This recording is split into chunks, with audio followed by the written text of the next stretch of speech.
All right, up next, we have Claudia Natasia, co-founder of Riley AI and head of product at Close Factor. She'll be diving deeper into how customer understanding drives design impact. She's been at companies like HighSpot, 5 Stars by SumUp, and Kantar, to name a few. I also recently learned that Claudia is a published author. Who knew? Put your hands together for Claudia, and I'm so excited to welcome you on stage. All right, let's get started. I'd like to start by sharing a statistic. Businesses are 77% more profitable if they execute on successful growth strategies. Ironically, though, when leaders were surveyed, only 2% of leaders are actually confident that they will execute on 80% of their strategy successfully. And then when you look at organizations specifically, only 10% of organizations actually successfully execute on their strategies. 90% do not successfully execute on their strategies effectively. So you see this extreme dissonance between how organizations can actually be profitable if they implement successful growth strategies, yet only a few actually do it. I'm Claudia. As Jeremy introduced me to you all, I'm currently a co-founder and CEO of a company called Riley AI. Prior to this, I built successful strategies at a few different companies, usually mid to late stage startups, and helped drive a $5 billion total valuation across all of the companies I worked in.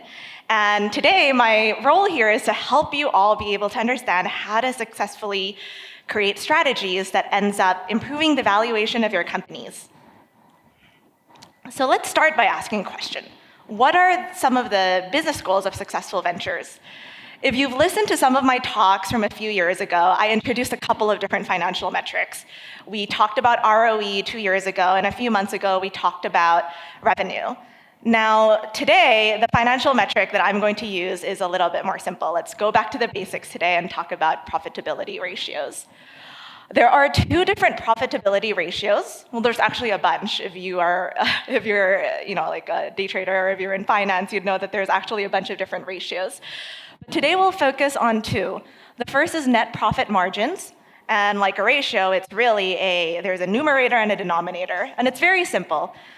A profit margin is your income over your sales. So ideally, you'd want to be able to generate sales efficiently to generate income efficiently as well. It's not enough to generate high amounts of income if you're not doing your sales efficiently. And similarly, especially if you work in an industry that's more like physical goods, something like net asset margins is really important, where it's income over assets. You don't want to get too much assets, like you don't want to buy too many inventory and not be able to convert it easily to income. So what drives profits? There's 2 things that essentially drive profits, including increasing income. So we talked a little bit about that earlier, and also driving more efficient sales. And I'll give an example for how we, as product practitioners, product managers, researchers, designers, can help influence the ability of our sales organization to be more efficient. And we will actually focus on net profit margins today, as opposed to assets. Just for the purpose of this talk, I really only have 20 minutes today. All right, so let's start by talking about the bad example, right? Let's start with what we should not do. So let me tell you a tale of a not-so-good venture. And this might be familiar to a number of you, where let's say we all work at a company, and right now we are thinking about investing in a particular feature. Let's call it feature A. Now, a few months later, we decided that feature A kind of works. Maybe we'll enhance it, we'll enhance the user experience a little bit more.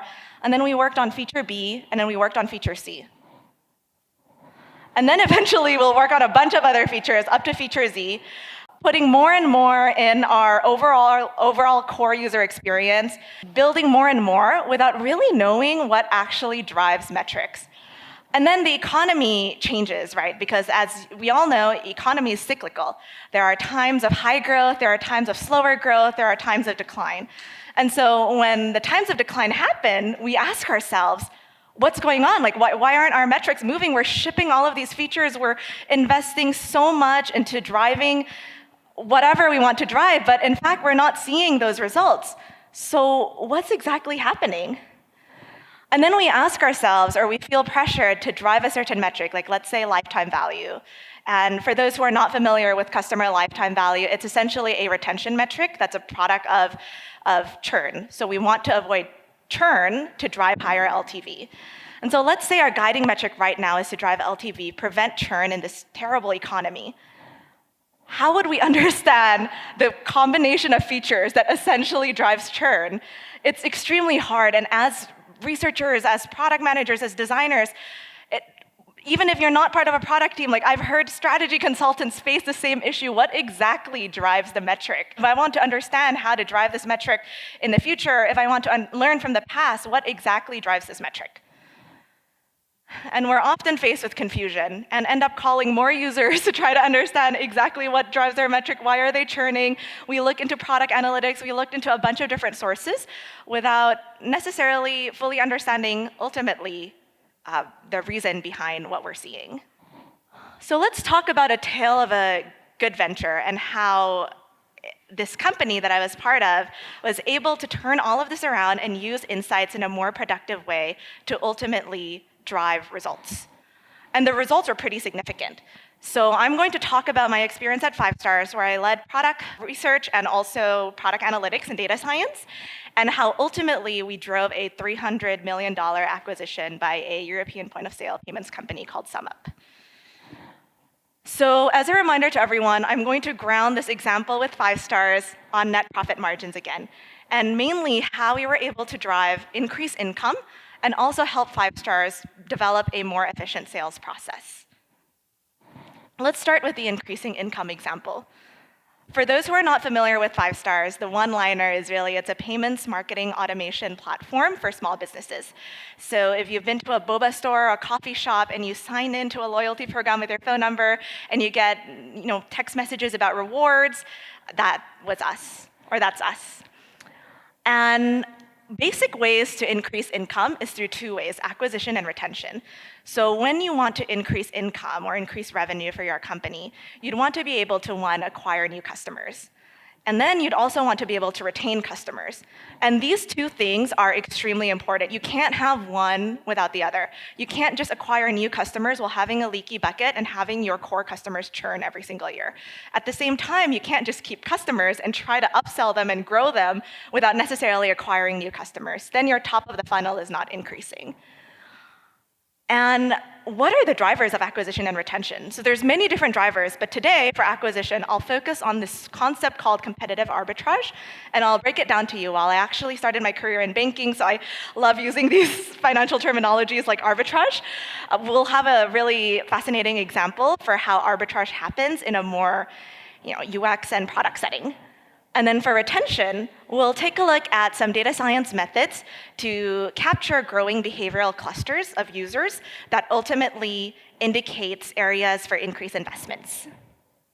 So let's start with a competitive arbitrage example. What is arbitrage? If you invest in the stock market, or actually let's go back to the basics. If you invest in currency, arbitrage is buying one country's currency at a lower price and then selling it later on at a higher price to basically, at no risk at all to you, be able to earn a little bit more from this whole trading concept. And this actually exists also in the world of UX or in the world of products. So what happened at 5 Stars was, originally, 5 Stars started as a customer loyalty program. So that was our tablet. What essentially we did was, if you were to go to a coffee shop or you were to go to your favorite local store, you'd be able to enter your phone number on a tablet, join our loyalty program, and get rewarded over time for visiting that store over and over again. And then what we discovered after looking at a number of review sites, a number of different community channels where all of the small business owners are part of, user research studies, interviews, etc., after analyzing all of those data, we discovered that a lot of our merchants, so a lot of the small business owners, were actually using these more archaic payment systems. You might have seen this before. I personally the times I get really upset in the past is when I go to these stores and they're using these older payment providers and my credit card gets stuck, or it takes like 5 minutes for them to process a payment and I'm just standing there awkwardly with the coffee shop, bartender, barista, not bartender, why am I saying bartender? But anyways, so we discovered that all of the small business owners were using these more archaic systems, and that actually they were complaining a lot about how expensive these payment systems are. And in particular, we also discovered through analyzing payments data from these providers that a lot of these payment systems have hidden fees. So it's not so much a straightforward, every single month as a small business owner, you pay X amount of money for payments. There's a lot of hidden fees that come up. And so combining all of those different insights, the user research studies, the review sites, all of the online blog posts and online forums that we analyze, and also payments data, we were able to discover an arbitrage opportunity. In addition to payments, we already have presence in all of these small business stores in terms of having a loyalty tablet. So imagine a world where instead of just doing loyalty, these small business owners can also have an experience that combines both loyalty and payments together. And that's exactly what we built. So we started a specific product team that worked on this for an entire year. We consolidated both the loyalty program and built an in-house payment system within a few months, introduced it to a couple of our merchants, and in the end drove $500 million in yearly processing volume in just 2 years. And this all would not have happened had we only relied on one type of insights, like the user research study, had we only relied on payments, or had we only relied on, looking at our customer service phone calls. The fact that we combined all of the insights together and uncovered this opportunity to combine both payments and loyalty was what allowed us to delve deep into this arbitrage opportunity before anyone else did. Let's talk about the second driver, which is growing behavioral clusters. And remember, this is what drives retention. So in this particular example, let's do a time travel back to 2010, when back then we were still using our phones. I think Instagram just first started. Remembered when it was just uploading photos and then doing the filters on Instagram, Visco, and all of those other things did not exist yet. So we were getting comfortable with mobile back then, but nothing was really fully mobile like it is now. And back then, 5-Star started as an in-store experience. So we built these in-store tablets, and like I mentioned earlier, if you're a user of 5-Stars, you'd be able to enter your phone number on these tablets in the store, and that was basically the experience. And for the longest time, that was just the experience. Now, what the research and product team uncovered is looking at all of the user research studies and also all of the different customer phone calls and, again, different inputs from customer forums, we discovered that there's actually a slight movement towards mobile. This was between 2012, 2014. People are continuously moving towards mobile, not even just for 5-Stars, but for other things as well. We saw that people spend the majority of time browsing Instagram on their phone. We started seeing huge upticks in adoption of Instagram. We also started seeing people texting recommendations to their friends. I know myself at this period of time, every time I discovered a new place to eat in San Francisco, I would just text it to my friend. I'd text it to my boyfriend, who's my husband now, and so many different sharing behaviors that started popping up on mobile during this period of time. And then we also look at Google Maps data and actually saw that people started browsing more on Google Maps and just traveling a little bit further from their direct vicinity. And on our tablet, we actually launched this experiment where we showed nearby deals. So if you were at your local boba store in Potrero Hill, we'd also show a nearby deal from a clothing store that's down the street with the hopes that you'll save this deal, we'll remind you of the deal later on, and you can actually visit the store. So we started seeing that the daily active usage of saving these nearby deals increased eventually by 70%. And so looking at product analytics data helped us understand, with increase in this type of behavior of saving nearby deals, and also all of these friend sharings going on mobile, let's build a mobile app. And that's exactly what we did. We built a mobile app with the purpose of helping our users discover deals and share more easily.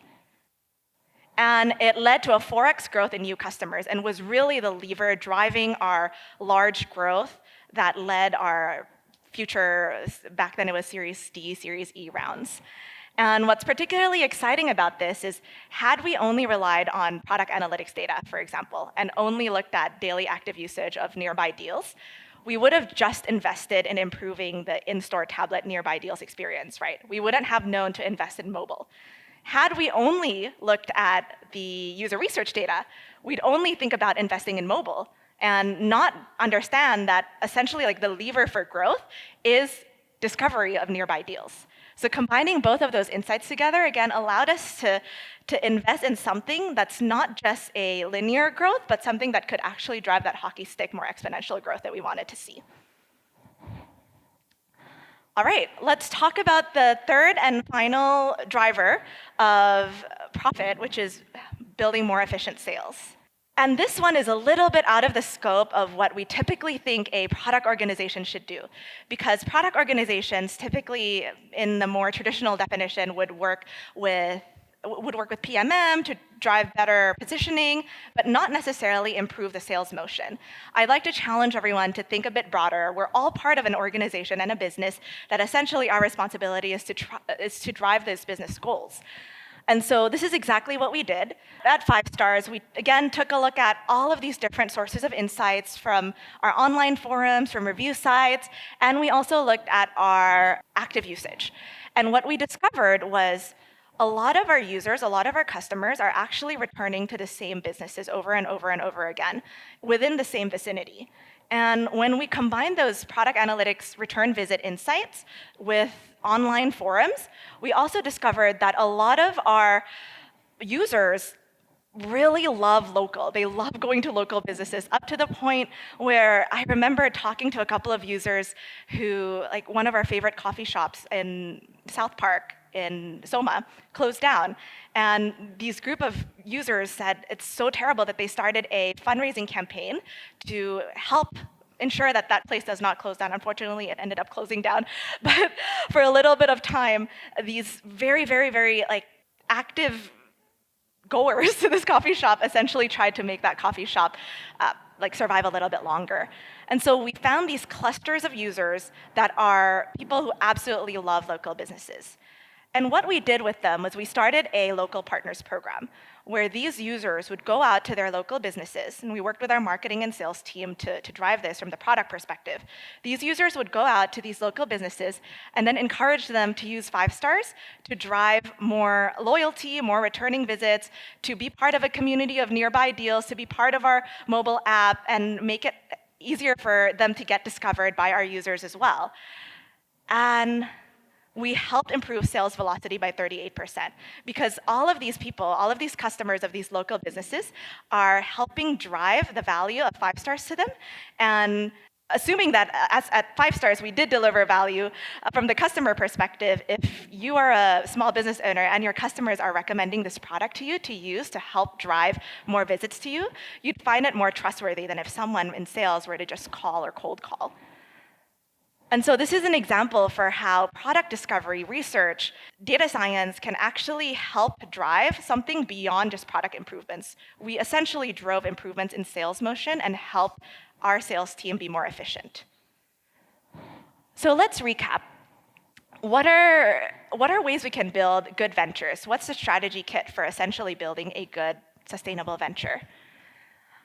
As a reminder, at the end of the day, we need to drive sustainable profits. And to do that, there's 2 levers that we can play, which is increasing income and also making sales more efficient. And I gave 3 examples for how we can do that. And beyond that, there are steps that I'd like to leave you all today to implement in wherever you work in terms of making sure that you all build strategies that are more sustainable. The first is to identify signals that are important for your business. And I outlined some common signals here. So you'd want to collect data on relevant insights like recurring usage. If you see people using certain areas of your product a little bit more, that's usually a signal that there is a lot of interest in that particular area. And the challenge that I'd like to encourage you all to have is not to just take that upfront, right? Like if someone's using like the tablet a little bit more, it doesn't necessarily mean that the in-store tablet at 5 stars was endgame. We tried to find other things that are essentially root causes or root drivers to that behavior.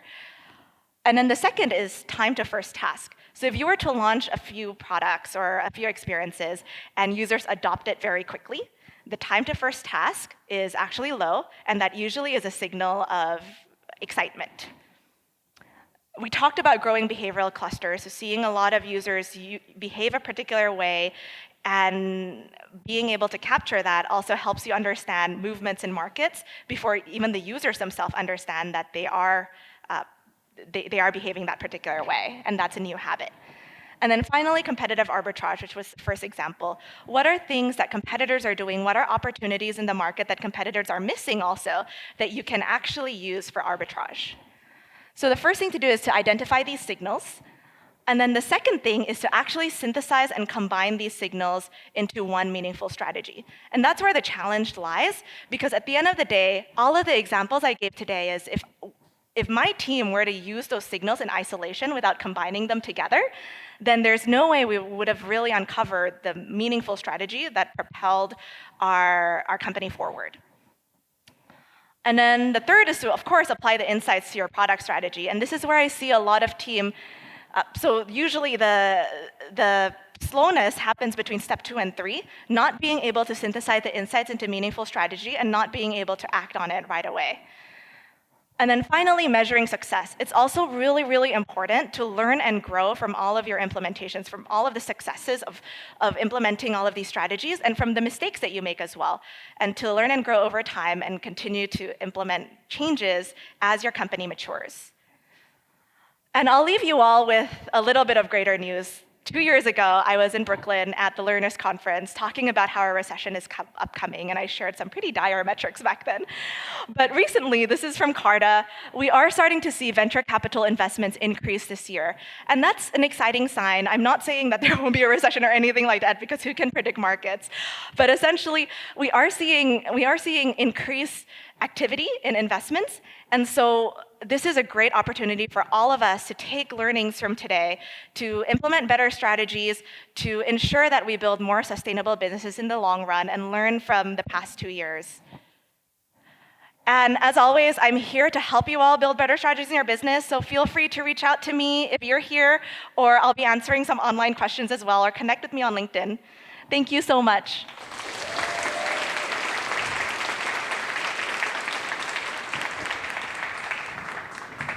We have a few questions for you, actually. Awesome. Let me just pull them up. So the audience is curious. What would be your advice for aspiring founders watching today when it comes to research and design? I think the biggest advantage of aspiring founders watching today is to really use research and design to understand the problem space that you are serving. And I think part of the reason why I'm so passionate about Riley AI was because it's a problem that I experienced firsthand myself, that I was able to solve and change in past companies that I'm in.